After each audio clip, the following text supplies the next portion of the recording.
Empezamos para no entretenernos más, que si no se nos va a echar el tiempo encima con las dos siguientes ponencias.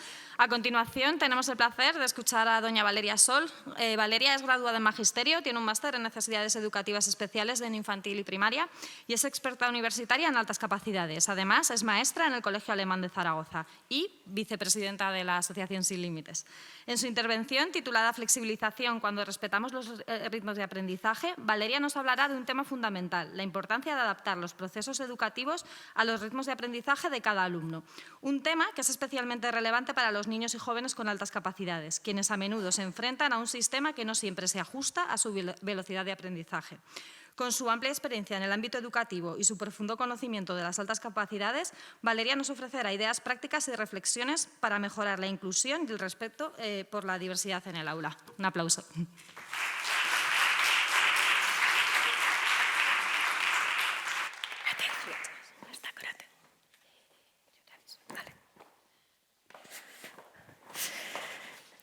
Buenos días, pues hoy os quiero hablar un poquito sobre una medida más que conocemos para atender a los alumnos con altas capacidades, que es la medida de la flexibilización o saltar un curso.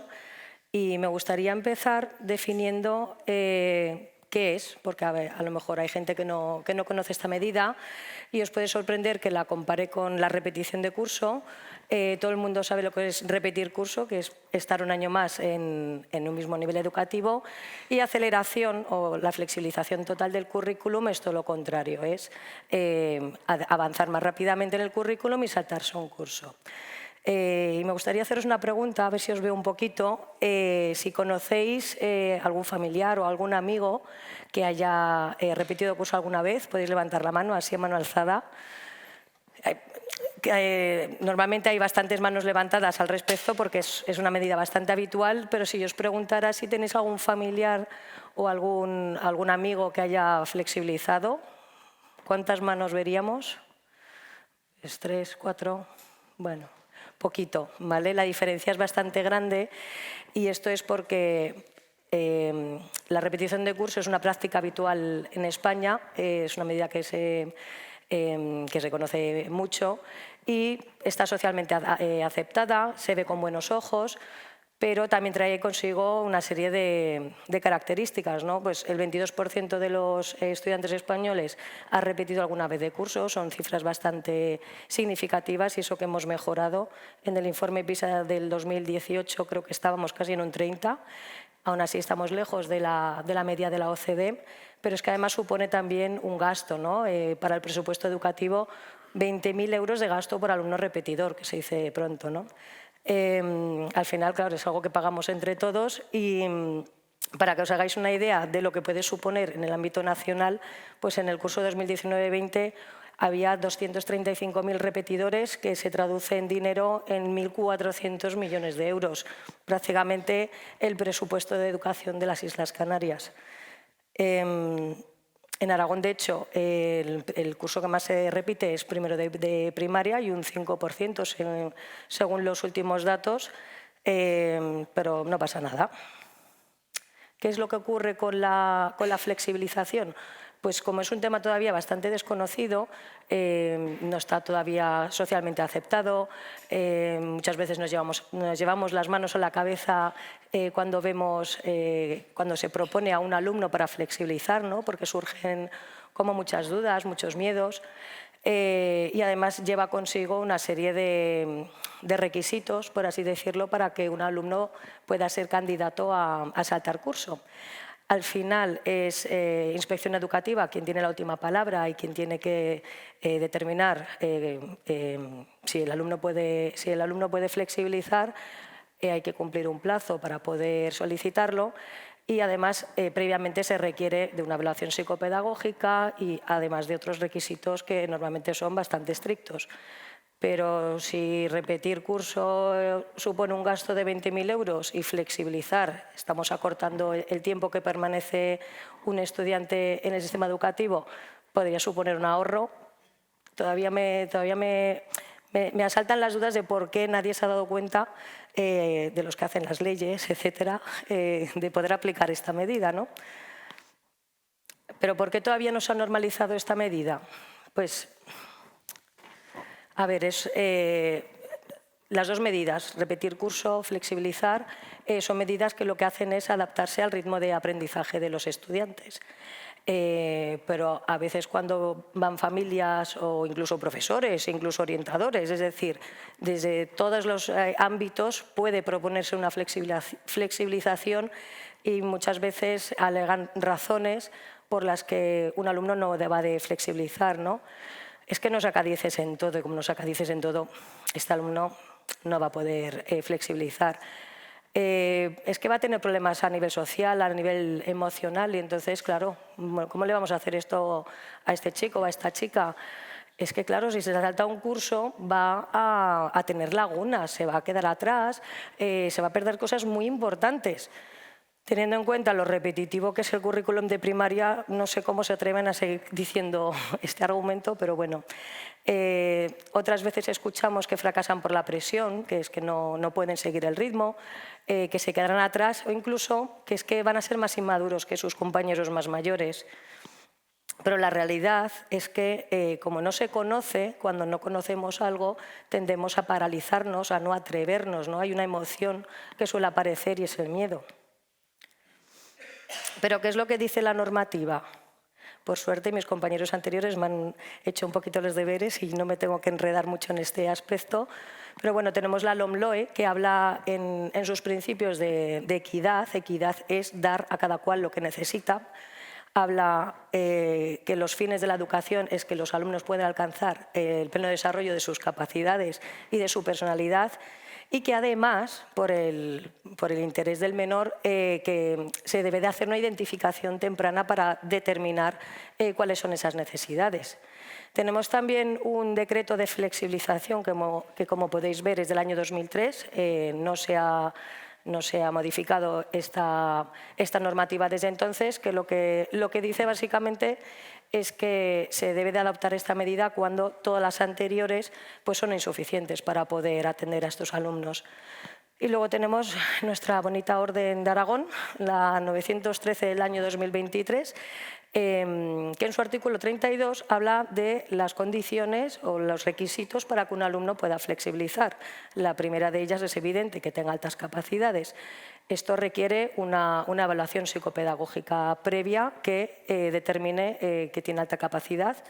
Además que tienen que pasar por una adaptación previa pues a través de medidas generales y la nueva medida llamada ACA, que ya os la contaré un poquito más adelante. Además tienen que demostrar tener un rendimiento superior en varias áreas. Lo de tienen que sacar 10 en todo se interpreta muchas veces que no se prevean dificultades socioemocionales. Esta me hace mucha gracia porque, claro, que yo sepa, los orientadores no tienen una bolita mágica que diga no va a tener dificultades a nivel socioemocional por el hecho de flexibilizar.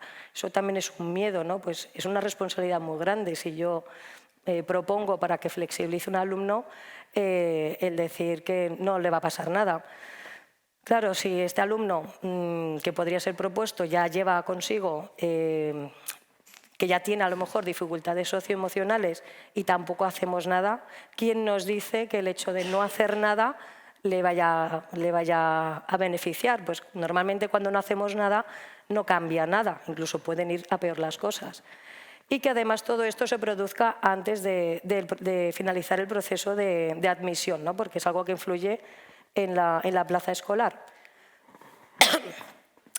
Por otro lado, como ya ha dicho Juan Carlos antes, tenemos en la misma orden donde se habla de la respuesta anticipada, de que se tienen que detectar los indicios lo antes posibles, que aunque no se le vaya a identificar como ACNEAE dentro del sistema educativo porque vivimos en Aragón, porque en el resto de España, por el mero hecho de tener altas capacidades, sí que son ACNEAE, en Aragón no es así, porque se les define según el tipo de medida que se va a aplicar con ellos, pero sí que justifica que se pongan en marcha las actuaciones generales, ¿no? Lo que ha hablado antes Juan Carlos sobre enriquecimiento y profundización del currículum sin avanzar en los contenidos, objetivos, etc.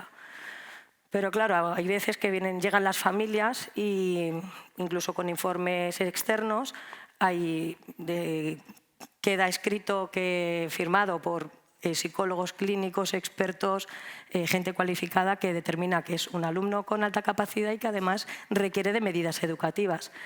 Y no se hace nada, pues no se le enriquece, porque claro, como una actuación general también puede ser para todo el alumnado ponerlo en primera fila, pues bueno, si con eso estamos atendiendo la alta capacidad, como me han llegado a decir a mí alguna vez, pues vale, pues aceptamos en primera fila como una medida para atender a estos alumnos.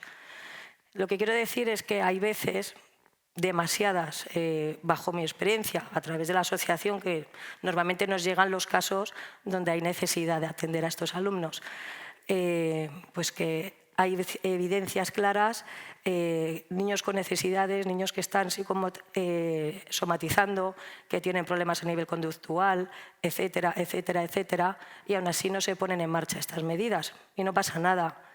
Tenemos el artículo 32 que muchas veces, por miedo a equivocarse, se cumple a rajatabla. Entonces, ¿qué ocurre? En el primer caso no se hace, no se cumple muchas veces y no pasa nada. No hay miedo de que vaya a pasar algo. Y en el segundo caso se cumple y muchas veces no se hace por miedo. A la vista está en las cifras, ¿no?, que tenemos, sobre todo en Aragón. Eso sí que da miedo. Y es simplemente una comparativa de las dos medidas, ¿no?, de la repetición de curso y la flexibilización, siendo que son dos medidas que se adaptan a la velocidad, al ritmo de aprendizaje de los alumnos que pueden aparecer en un aula. Para que un alumno pueda repetir de curso, pues, bueno, no requiere de una evaluación psicopedagógica, se tienen en cuenta aspectos meramente académicos, no se tienen en cuenta aspectos socioemocionales, sobre todo a nivel normativa. No hay escrito en ningún sitio: vamos a tener cuidado con este alumno, que aparte de las competencias que tenga o no adquiridas, a ver cómo va a estar a nivel socioemocional. Y también les va a afectar, ¿no? Un alumno que repita le puede afectar también negativamente a nivel emocional o no, no se sabe. Por eso hay que atender siempre cada caso de forma individualizada. Tampoco hay un plazo estipulado para solicitar que un alumno repita curso, y también influye en la plaza escolar. Y, como he dicho antes, es una medida socialmente aceptada. En el caso de la flexibilización sucede prácticamente lo contrario, ¿no? Entonces, como dos medidas que deberían de funcionar de forma similar, no se utiliza la misma vara de medir, ¿no? ¿Pero qué es lo que dice la investigación al respecto? Tenemos muchos investigadores, sobre todo internacionales, pero también en España, que hablan de los efectos positivos de la flexibilización. Reyero y Turón, por ejemplo, nos hablan que la flexibilización puede contribuir a disminuir las tareas repetidas. Esto influye en la motivación, ¿no? Porque si un alumno está ya harto de hacer todos los días lo mismo, puede aparecer la desmotivación, el aburrimiento, y por ende tenemos un mayor riesgo de fracaso escolar. Es una medida fácil de aplicar, en el sentido de que solo hay que colocar al alumno en el aula correspondiente, ¿no? No tenemos que invertir en recursos muy específicos en cuanto a personal o preparar muchos materiales para atender a este alumno, simplemente con esta medida. Y además contribuye a que tengan un mayor acercamiento a sus compañeros de más edad, ¿no? Porque estarán un poquito más cerca de ellos en cuanto a intereses, en cuanto a habilidades. Y al final, cuanto mayor reto tengan estos alumnos, también aparecerá una mayor necesidad de esfuerzo por parte de los alumnos. Hay muchos niños con altas capacidades que pasan por la primaria sin pena ni gloria, no saben lo que es esforzarse, no han adquirido un hábito de estudio. Y puede llegar el momento, sea en la secundaria, en bachillerato o incluso en la universidad, en que de repente ya no puedan vivir de las rentas, y todo esto que no han aprendido por esa falta de reto les haya impedido adquirir estrategias, etcétera, para poder, pues, estudiar, etcétera, ¿no? Y contribuye ese mayor reto, evidentemente, a que haya menos riesgo de fracaso escolar. Además, como en todo en esta vida, hay detractores, ¿no?, de de algo que dicen la investigación, y es que esta medida les afecta en el rendimiento académico, les va a afectar en el desarrollo socioemocional y que además les van a reducir oportunidades extraescolares. Esta me hace mucha gracia porque normalmente las actividades extraescolares no agrupan necesariamente a los alumnos por edad cronológica, sino que muchas veces por el nivel de adquisición de algo, ¿no? Pues ya sea en idiomas, en música, etc. Pero lo más importante es que todo lo que dicen los detractores no está fundamentado en absolutamente nada. No hay ninguna investigación que diga que ocurra esto. Por lo tanto, sin verificación empírica, solo es paja, ¿no? Stephen Pfeiffer, de hecho, afirma que los beneficios académicos que tienen estos alumnos cuando flexibilizan son bastante altos y que además no hay un impacto negativo pues, ni a nivel conductual ni a nivel social o emocional. Juan Carlos López Garzón, que hemos tenido el placer de verle hace un rato, además habla de que estos beneficios no son solo a corto plazo, sino que también son a largo plazo. Y esto es importante, ¿no? Porque si tenemos una medida que encima nos va a funcionar en el tiempo, pues mejor que mejor. Aquí en este cuadro simplemente podéis ver que hay muchísimas investigaciones que se han hecho que habla pues, de que tienen relaciones sociales satisfactorias por el hecho de haber saltado curso, que les mejora el desarrollo intrapersonal, interpersonal, ¿no? Mejor autoestima, un autoconcepto más ajustado y que no hay efectos negativos tampoco ni a nivel social, ni emocional, ni nada, ¿no? No me voy a entretener mucho en esto, pero bueno, ahí está la investigación. Sí que existen, porque claro, todos estos programas de aceleración curricular donde se escuchan muchos en Estados Unidos, ¿no? Hay una escala de aceleración que se utiliza mucho en Estados Unidos que para determinar qué alumnos son aptos solo tienen en cuenta dos factores. El primero, evidentemente, la capacidad y el segundo, la actitud del estudiante. Es decir, si un alumno, pues, aunque todo el mundo diga que puede flexibilizar, no quiere, pues sí que vamos a poder tener un problema pues a nivel de adaptación, ¿no? Porque hay que tener en cuenta la opinión del alumno, pero solamente es eso. En España también tenemos una escala de aceleración escolar que fue desarrollada ya hace más de 20 años por Luz Pérez, en la que se dice que hay que evaluar a todos los alumnos con altas capacidades para ver si se pueden beneficiar de la medida de la flexibilización.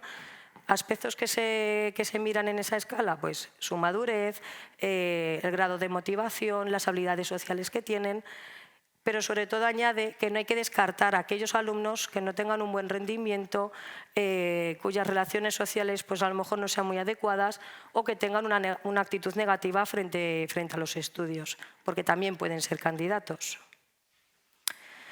El informe Templeton, que es un informe, bueno, ya tiene, es del año 2004, o sea, ya tiene tiempo y recorrido, recoge las principales investigaciones de los últimos 50 años sobre los beneficios de aceleración, sobre todo, evidentemente, en Estados Unidos, donde encontramos hasta 18 formas diferentes de acelerar. Aquí en España tenemos dos: la aceleración parcial de currículum, que es avanzar en una asignatura, cursar una asignatura o varias en el curso superior, y tenemos la flexibilización total, que es saltar el curso completo. En Aragón podríamos decir que tenemos 2,5, porque están las nuevas ACA, que son las actuaciones de ampliación curricular, un requisito adicional que se han inventado ahora para demorar aún más el proceso de atención, que les dejan de vez en cuando, de forma esporádica, pues ir al curso superior a hacer algunas cosas. El informe Templeton habla pues, que la pregunta clave no es si los educadores deben plantearse si acelerar o no a un alumno, sino cómo podemos hacerlo, ¿no?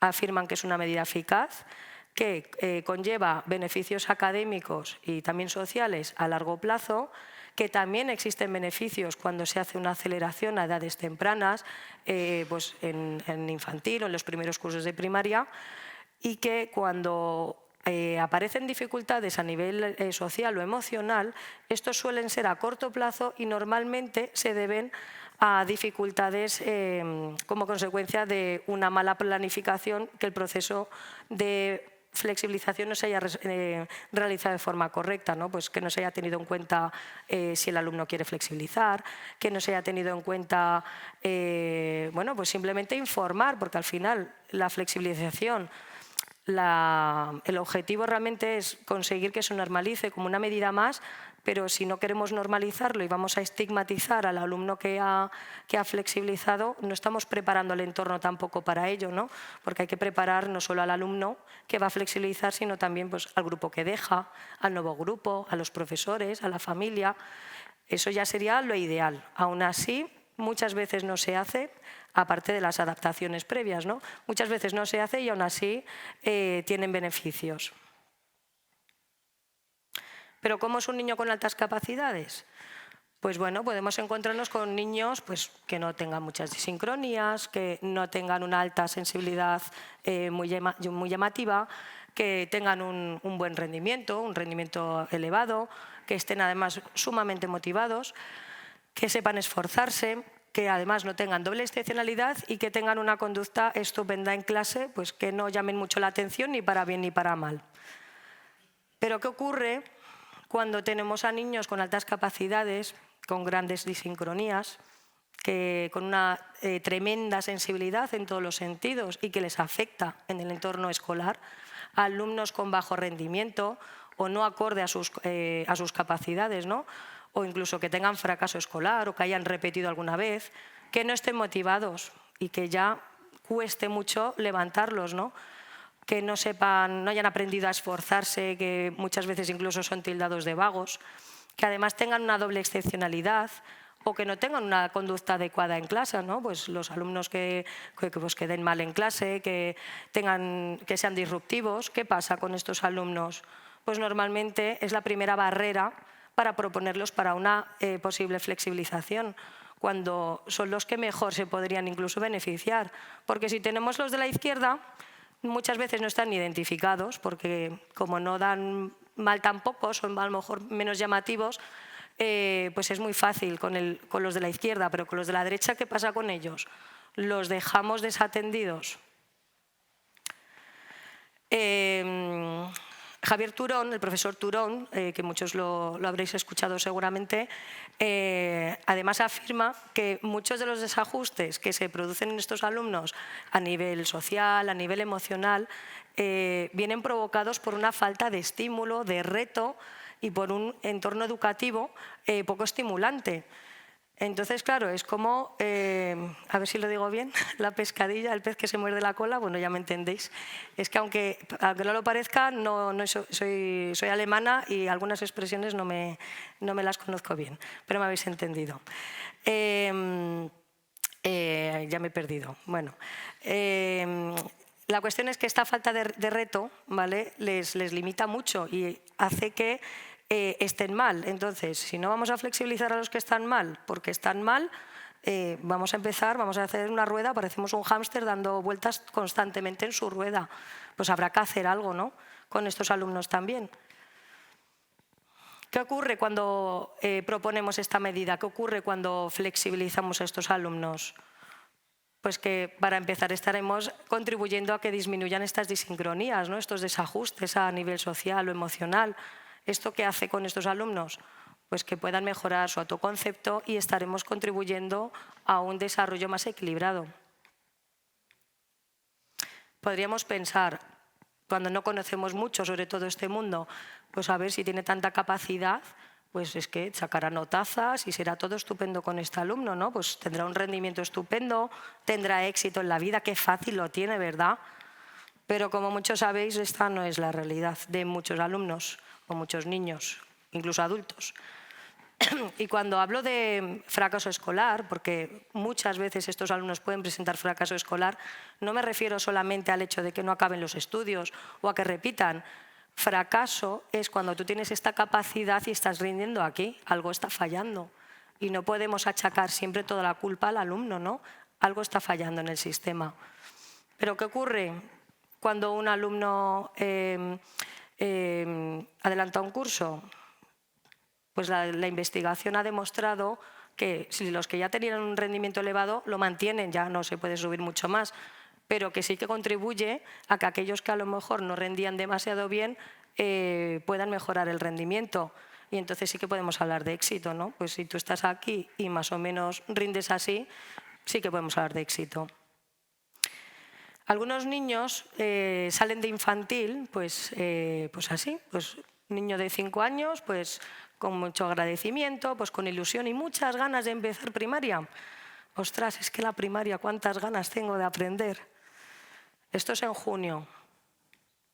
3 meses más tarde, primero de primaria, mismo niño, no aparece el mismo niño. Esto cualquier psicólogo lo ve y dice, ostras, a este niño le pasa algo. ¿Qué ocurre cuando llega primero de primaria? Muchos niños, sobre todo estos niños, como ha dicho antes Andrés, estos que son tan claros, ¿no? Tan evidentes, que ya leen, escriben, te hacen operaciones del nivel de tercero o cuarto de primaria, pues que llegan a primero de primaria y empiezan la P con la PA, 1 más 1 son 2, y su mundo se derrumba. ¿Cómo se sienten esos alumnos? ¿Cómo perciben el colegio? Lo perciben como una cárcel, ¿no? Se sienten encadenados, todo el rato repitiendo lo mismo. Algo les pasa, ¿no? Habrá que hacer algo con ellos. Sí, homeschooling, me dijeron una vez. ¿Qué ocurre cuando no se les atiende y siguen pasando por el sistema educativo? En quinto de primaria, pues ya resignados, ya son una seta en clase. ¿En qué piensan en la clase de matemáticas? Pues en cuánto queda para la hora del recreo, que tengo hambre. Me aburro, me duermo. Profe, ¿qué es isósceles? ¿Qué es isósceles? Es que ya te lo sabes, no te va a preguntar a ti, dejemos a los demás.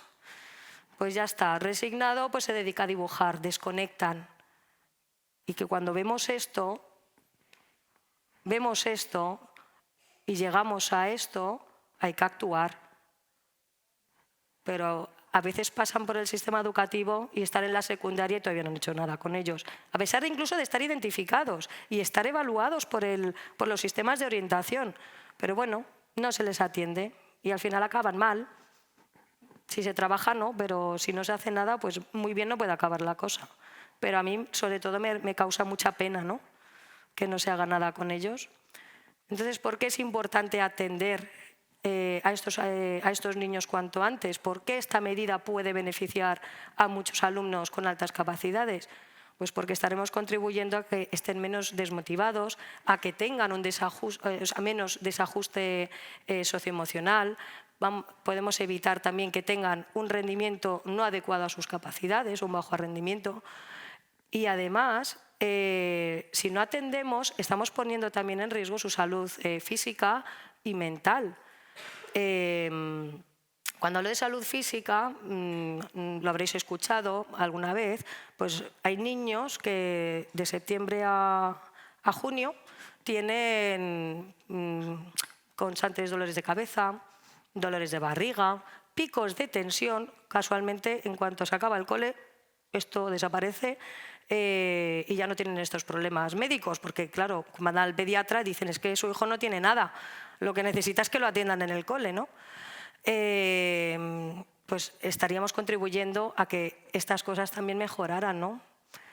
Estaríamos evitando el sufrimiento, porque ¿qué ocurre cuando tenemos un niño que ya con 3 años te lee, te escribe, te hace operaciones, te divide, te multiplica? Lo que tenemos es a un niño con una gran disincronía, ¿no? No solamente a nivel cognitivo, sino también a nivel social, ¿no? Porque en su entorno de niños de 3 años, pues si él se pone a hablar de que el sol también se mueve, por ejemplo, bueno, no hablan ni siquiera de estas cosas en 3 años, pero bueno, no le van a entender. Y claro, a veces me he encontrado con pues, profesores o bueno, en los colegios que nos dicen ya, pero es que es muy pequeño, y ya, pero está evaluado. Ya, pero es que es muy pequeño. ¿Y si se le pasa? Como si fuera un resfriado. Bueno, si se le pasara, si llegara a darse el caso, no significa que le van a saltar de curso, llega a primero o a segundo de primaria y de repente ya no va a saber leer. Pues si con 3 años te leía como un niño de 8 años, no te va a llegar a la primaria desaprendiendo eso, ¿no? Entonces, ¿qué ocurre? Sí que lo estamos atendiendo en ese momento que lo necesita, pues estaremos contribuyendo a que tenga experiencias enriquecedoras, a que su desarrollo socioemocional sea también más ajustado y al final estaremos permitiendo crecer, no le estamos aplastando, ¿no? Como cuando tenemos los clavos todos alineados y está el que no baja, o cuando vemos la hierba y hay que cortar la que sobresale un poquito. Y ahora sí que me gustaría hablaros de un proyecto de investigación que realicé yo ya hace 5 años sobre los beneficios de la flexibilización curricular en este tipo de alumnos. Fue una investigación con una muestra bastante interesante porque había representación de la mayoría de las comunidades autónomas. Es curioso también el dato de niños-niñas, porque había muchos más niños flexibilizados que niñas, pero de esto seguro que os hablará en breve Pepe y Félix. Y aquí aparecen todos los cursos que se habían saltado los niños que habían participado en la investigación. Todos los cursos desde tercero infantil hasta primero de bachillerato, ¿sí? También se puede flexibilizar en primero de bachillerato. ¿Qué variables fueron las que se recogieron y se estudiaron en esta investigación? Pues si el hecho de que flexibilizaran supuso que tuvieran problemas a nivel académico, el 98% de la muestra se mantuvo si estaba alto o incluso lo mejoró. Por lo tanto, quedó demostrado que benefició también a los aspectos académicos. También se estudiaron los aspectos socioemocionales, esto os lo enseñaré más adelante porque es lo que más mejoró. También se estudió la motivación y si tenían que recibir alguna adaptación posteriormente, pues ya sea con una segunda flexibilización, que esto en España, si ya nos llevamos las manos a la cabeza con 2 ya ni os cuento, u otro tipo de medidas que se pueden tomar con estos alumnos, porque la medida de la flexibilización está bien, pero no implica ni significa que ya está flexibilizado nunca más, ¿no? Porque muchas veces es necesario que se siga trabajando con estos niños. Me quiero centrar en los aspectos como la motivación, el esfuerzo, el aburrimiento, que fueron variables que en la muestra significaron, o sea, eran niños que estaban bastante desmotivados, se aburrían bastante y además no se esforzaban mucho en los estudios. ¿Qué ocurrió cuando flexibilizaron? Pues que mejoró la motivación, necesitaron esforzarse un poquito más y la variable aburrimiento también mejoró, ¿no? Pues es verdad que tenemos que aprender a aburrirnos todos en la vida, pero no es lo mismo aburrirte de 9 a 5 ininterrumpidamente que aburrirte solamente de vez en cuando o incluso aceptando que a veces es necesario aburrirse, ¿no? Eso también es un mensaje que a mí me gusta transmitir muchas veces, la perfección no existe, ¿no?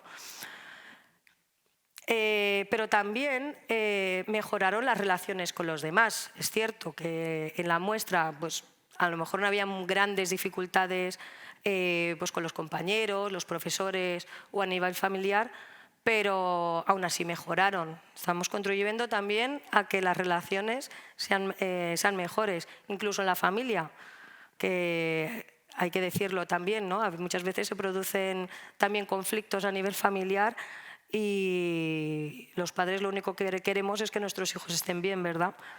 Y cuando nos afecta lo que les pasa en el cole y vemos que por fin vemos un poquito de luz, esto también contribuye a que mejoren las relaciones familiares.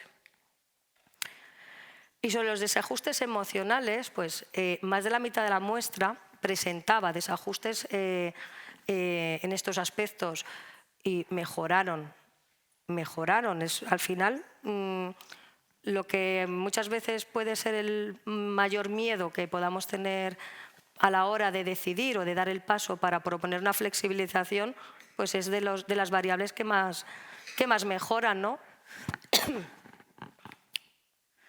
¿Y qué ocurre con estas somatizaciones que presentan muchos de estos niños, como he dicho antes, y de tics? Incluso tics tienen muchas veces cuando no están bien, pues que también mejoraron. Entonces estábamos con esta medida contribuyendo a una mejora en su salud física, ¿no? Creo que por ahora son todos aspectos muy a tener en cuenta, ¿no? Rendimiento académico, salud física, salud mental, desarrollo emocional. Por lo tanto, las consecuencias en base a la investigación que tiene la flexibilización como una medida más de atención a la diversidad en este tipo de alumnado es que contribuye a que tengan un buen rendimiento o que lo mejoren, a que tengan un desarrollo más equilibrado y, por lo tanto, podemos hablar de éxito. De hecho, en el informe Templeton, que claro, aquí si decimos que flexibilizar una vez es complicado, dos ya ni os cuento, en Estados Unidos, como están más acostumbrados a hacer flexibilizaciones incluso de varios cursos, han estudiado y en las investigaciones ha salido a relucir que los alumnos que flexibilizan dos veces tienen incluso más beneficios que los que solo flexibilizan una vez. Hemos hablado de equidad, ¿no? Lo dice la normativa. Al final hay que dar a cada uno lo que necesite. A mí me gusta mucho esta imagen porque representa muy bien lo que es la diversidad, ¿no? Todos quieren o tienen que ver por encima de la barrera, pero no todos llegan de la misma forma, ¿no? Ni necesitando lo mismo. Y ahora me gustaría dejaros con un vídeo de un niño que ha flexibilizado. Ya está en segundo de bachillerato, ciencias puras, no sabe todavía lo que va a hacer, medias de 9 con algo, me dijo su madre el otro día. Fue un alumno que le propusieron flexibilizar en quinto, no quiso porque a él le preocupaba el aspecto social, ¿no? Pero se lo propusieron un año más tarde y flexibilizó de sexto de primaria a segundo de la ESO. Es decir, que es una medida que, aunque por las circunstancias que sean, ya sea por parte del centro, de la familia, del propio alumno, en un momento dado no pueda llevarse a cabo, no significa que nunca más se pueda proponer como una medida, ¿no? No hay que darle carpetazo enseguida. Entonces, si queréis poner ya el vídeo. Ahora mismo tercero de la ESO. Me salté sexto a segundo de la ESO. A mí me lo propusieron. Al principio no estaba muy convencido, pero luego lo vi mejor. Porque prefería ir con los amigos. Sí, cuando estaba en quinto ya me ofrecieron saltarme primero, pero claro, es que estar yo en el instituto y que mis compañeros no estuviesen en el colegio, entonces sí que no los vería ni en el recreo. Entonces, claro, les dije que mejor de sexto a segundo para así poder estar con mis compañeros en el recreo. Luego con la pandemia no se pudo por los grupos de burbuja, pero bueno. Muy bien, pues muy majos, me ayudaron mucho, así que bien. No, con la ayuda de los profesores que todos ayudaban y eso tampoco se notaba mucho. Muy bien, la mayoría. Había alguno que ya me conocía porque iba conmigo al colegio, aunque no al mismo curso, entonces todos me cogieron muy bien, todos muy majos. No sigo hablando con ellos, de hecho, ahora con WhatsApp, con Gmail, Hangout, con cualquier cosa sigo hablando con ellos. Y quedo con ellos los sábados y todo. No tanto. Yo me esperaba más, pero no tanto. Sí. Ahora mismo estoy satisfecho de haber realizado esa decisión. A ver, el año pasado el profesor de matemáticas lo intentó, pero bueno, no le salió muy bien. Es que me daba fichas con lo mismo que hacían los demás, pero era lo mismo, pero más veces. No sé, más tareas de investigación o cosas así, no sé. Hombre, más sí que me tengo que esforzar. Igual que en segundo me tenía que esforzar más que en sexto, en tercero me tengo que esforzar más que en segundo. Pero podría esforzarme más. No ha habido un gran cambio. Han sido muy parejas. Por ejemplo, hay algunos profesores que, pues, por ejemplo, este año en matemáticas, un profesor que es un poco más así, pues que creo que al centrarse de que soy de altas capacidades, pues como que me quiere exigir más y pues pone un poco peor nota, pero vamos, es que, por ejemplo, hay muchos compañeros de clase que no entienden al profesor de mates, vienen a mí a explicar, a pedirme ayuda y yo se los explico y la mayoría de veces me entienden, pero bueno. No, porque el contenido tampoco es tan difícil, entonces lo que me faltaba lo he ido así asimilando. No es para tanto, porque en los primeros meses un poco sí que es raro, pero luego ya te acostumbras. Luego ya pasa a ser lo normal.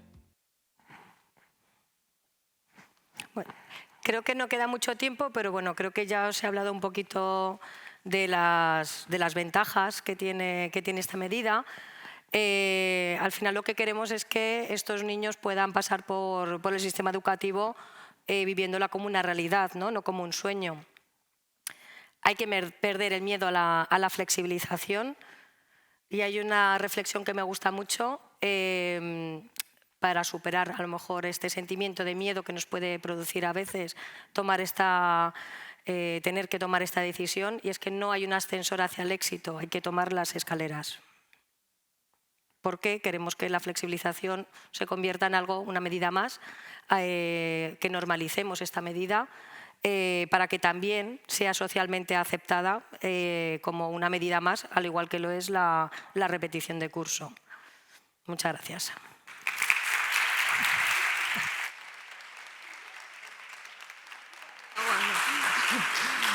Bueno, muchísimas gracias, Valeria, por tu intervención. No me voy a entretener mucho porque vamos muy justos de tiempo. Vamos a pasar a la siguiente ponencia. A continuación tenemos el honor de contar con don Félix Ruiz Mahamud y José Luis Pérez Díaz, dos grandes profesionales con una extensa trayectoria en el mundo de las altas capacidades y la alta sensibilidad. Félix es licenciado en Psicología, máster en Neuropsicología y Educación y presidente de la Fundación Talentum. También es socio fundador del Centro Ayalga en Asturias. Es especialista en alta sensibilidad, acreditado por la doctora Elaine Aarón, y tiene una dilatada experiencia como evaluador, terapeuta y formador de docentes y orientadores. Coordina talleres sobre disincronía emocional en niños y adolescentes con altas capacidades intelectuales. Por su parte, José Luis es licenciado, bueno, Pepe, para todos, es licenciado en Psicología, Filosofía y Ciencias de la Educación y es secretario de la Fundación Talentum. Al igual que Félix, es socio fundador del Centro Ayalga y orientador escolar. También es especialista en alta sensibilidad y comparte con Félix una gran experiencia en la formación y el acompañamiento de docentes y orientadores. Juntos, además, son autores del libro A mí no me parece, de la editorial Paraninfo. Cuando queráis. Gracias, Félix y Pepe.